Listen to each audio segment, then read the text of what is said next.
tuned into Recovery TV, the voice of hope, with your host, John J. Tassoni Jr. Discussions and information on addiction and mental health issues. Now, here's John and today's guest.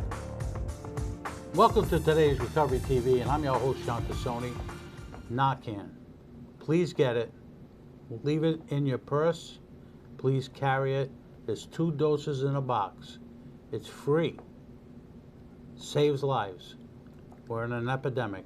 We need your help. Department of Health is in the house today. Christine Campana. And Christine, welcome, and thank you for joining us today. Thank you so much for Would you please having tell us. my viewers your title over at the Department of Health? Sure. I'm Christine Campagna, Associate Director of Community Health and Equity. Well, that's a big title. How long have you been with the Department of Health? I have been there close to 15 years. Okay. So what's new at the Department of Health? I know you're building a new building. We are. Yep. Yep, So- we have a new lab building being built. Yep. And we're thrilled. So hopefully we can come back and talk to you about that. You certainly may. We have a lot of program and services happening. Within my division of Community Health and Equity, we have 4 centers.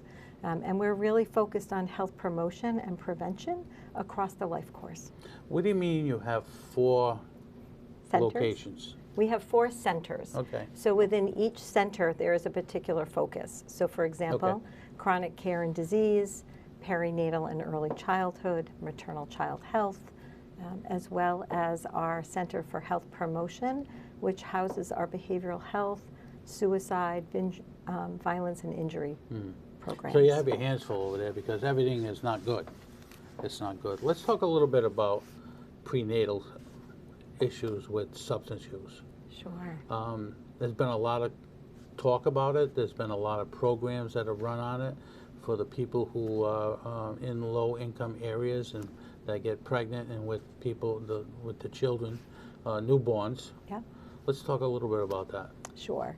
So we do have a program within our perinatal and early childhood program. It's called the Substance Exposed Newborn Program. And there we're really supporting pregnant women and when they deliver their baby. And we have a variety of different services. One is contracting with our peer recovery specialists with lived experience who go out in the community, engage with pregnant women, and really support them through their journey. Secondly, we have something called family home visiting, which are home visiting programs that engage with, again, pregnant women or with a mom with newborn and their family to really focus on developmental needs of the child, as well as providing wraparound services for parents as well. So where does someone who is in the process of being a mom, where do they get the information on the programs that you currently have? Yeah, that's a great question. So the first is if they're accessing prenatal care, then we are certainly working with prenatal providers. We're working in communities with community partners so that we provide information. It could be at a behavioral health center. It could be engaging someone actually out in the community if they are they could be homeless. We meet folks at Dunkin' Donuts as well. So wherever families want to engage and need to engage, that's where we'll go. You know, there's been a lot of talk about that in the classes that either you run or other agencies run, because I think there's a lot of skepticism by folks who may be using, that they're afraid to come forward and talk to somebody because they're afraid that they're going to get in trouble. You are right. But this is not No. is not it. So there's a lot We don't of want to get you in trouble. No, there's a lot of stigma around substance use, particularly when you are pregnant. And this is really around supporting and wrapping around services, not around calling child welfare. Right. This is really building a relationship, and that's why we use peer recovery coaches with lived experience, so they can say, I've been there, this is my journey, and I'd like to support you. Sometimes families don't want to engage initially. Pregnant, they're scared.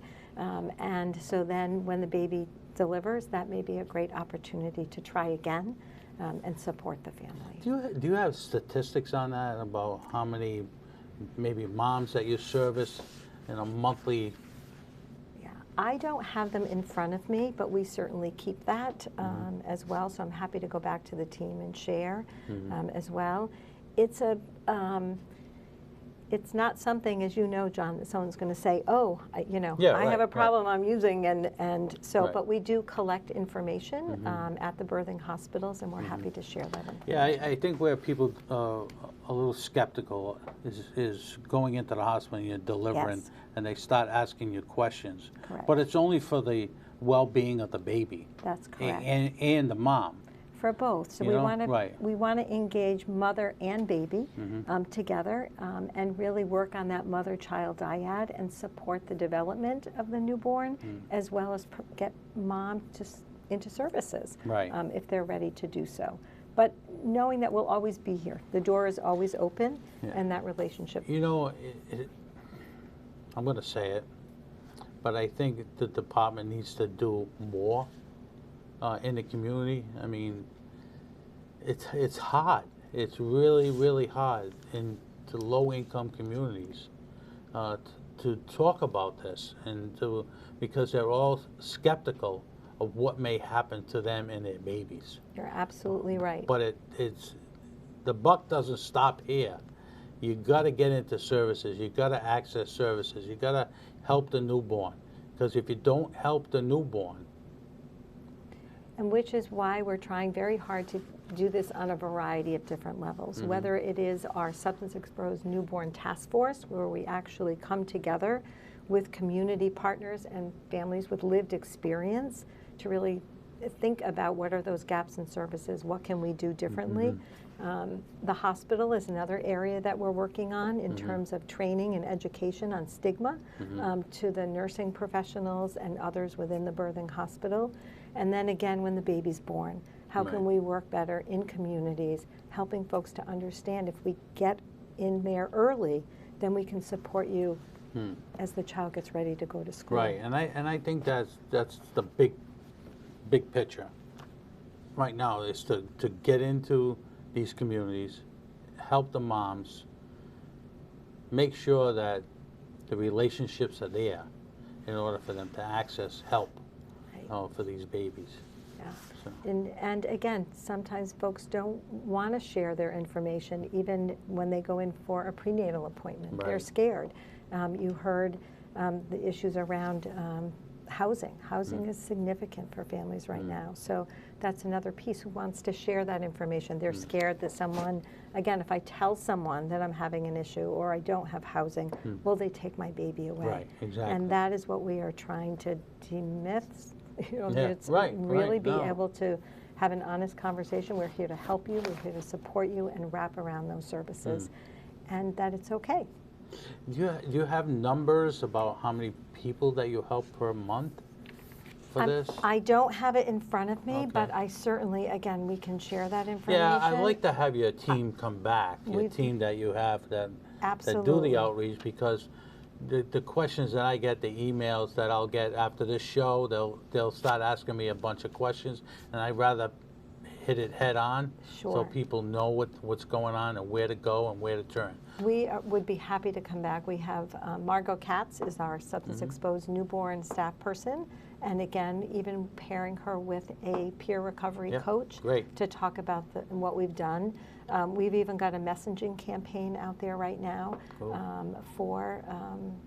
for our pregnant women. We'll and talk even- about that. Maybe we could start running some of them on the show. Absolutely, be happy to I do gotta take a that. break so I can pay the bills. You're watching Recovery TV, and I'm your host, John Tassoni. We're here with the Department of Health. We'll be right back after these messages. Now, back to Recovery TV with your host, John J. Tassoni Jr. Recovery TV is made possible by our supporting sponsors and our title sponsor, AdCare. Now, here's John and today's guest. Welcome back to Recovery TV, and I'm your host, John Tassoni. Department of Health is in the house today, Christine Campagna. Welcome, Christine, and thank you for joining us today. Thank I want to talk a little bit about suicide. Nobody likes to talk about it, but we're seeing it relatively repetitive as we go through these weird times in the United States. What are you doing? Sure. So suicide is a major public health issue. It affects, as you know, individuals, families, as well as our communities. And every day within the health department, along with other state agencies, but in particular with our community partners, we are really doing everything we can to prevent the suicides that we're seeing. We really have 3 initiatives primarily that are going on within my division, and there are 3 grants that we're particularly focused on. One, and they're all focused on different populations. One is youth, one is our veterans, and the third are particularly focused on men ages 25 to 64, where we're seeing an increased number of suicides. What about first responders? Interesting you say that. We, through our prevention work, as through our suicide prevention strategic plan that, as you know, was developed in November of 2023. That's where we brought a group of individuals together and we've developed a comprehensive plan.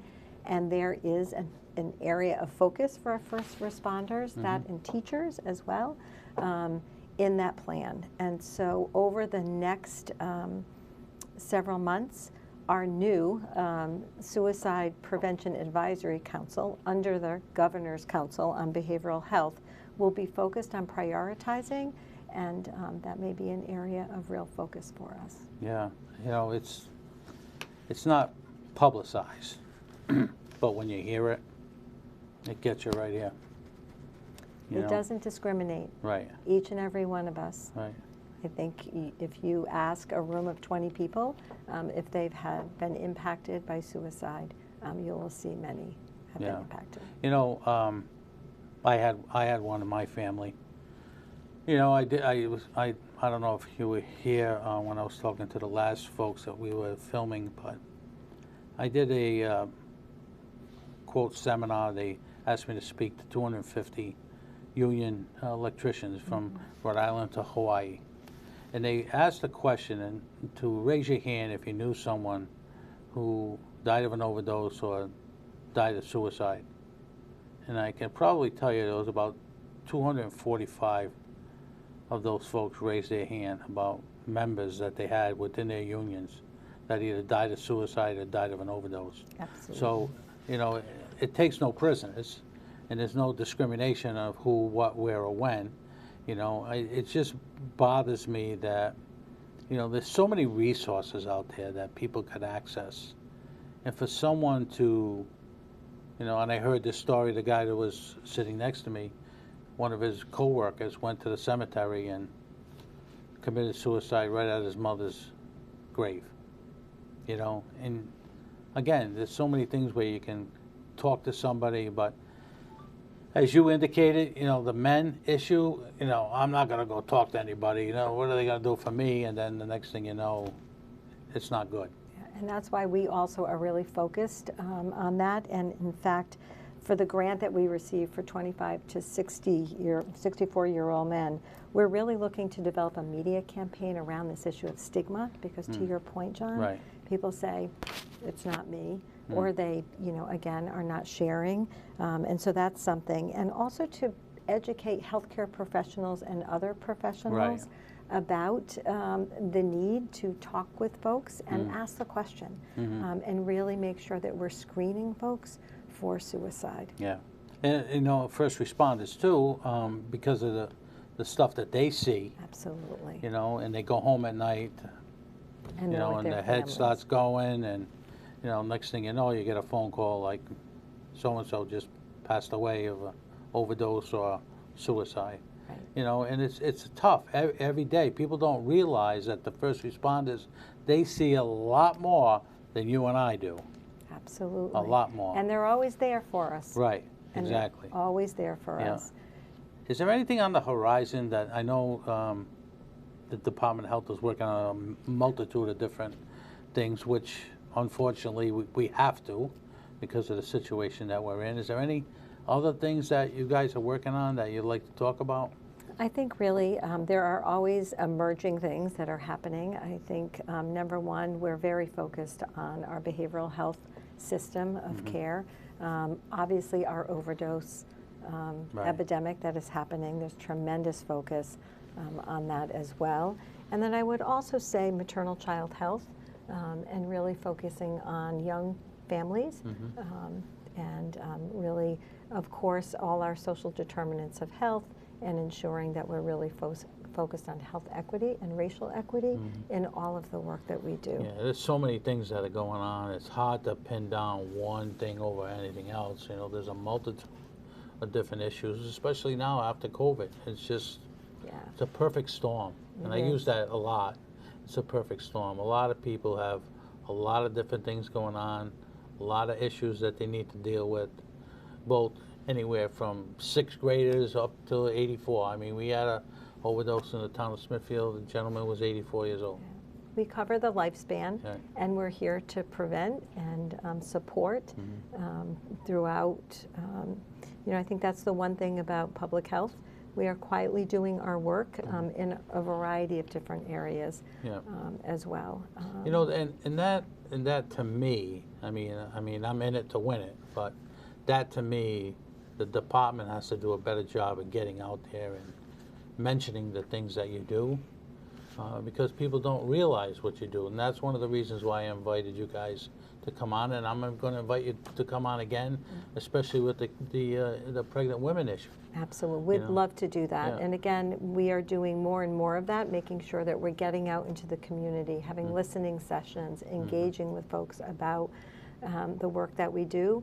We were busy during COVID, and so as we go back to the normal course of medicine, what I call, we're really wanting to engage with our community and be there at the table. So whatever we can do. All right, great. We're going to take another quick break so I can pay the bills. You're watching Recovery TV, and I'm your host, John Tassoni, with the Department of Health in the house. We'll be right back after these messages. Now, back to Recovery TV with your host, John J. Tassoni Jr. Recovery TV is made possible by our supporting sponsors and our title sponsor, AdCare. Now, here's John and today's guest. Welcome back to Recovery TV, and I'm your host, John Tassoni. The Department of Health is in the house today. Christine Campagna, welcome, and thank you for joining us today.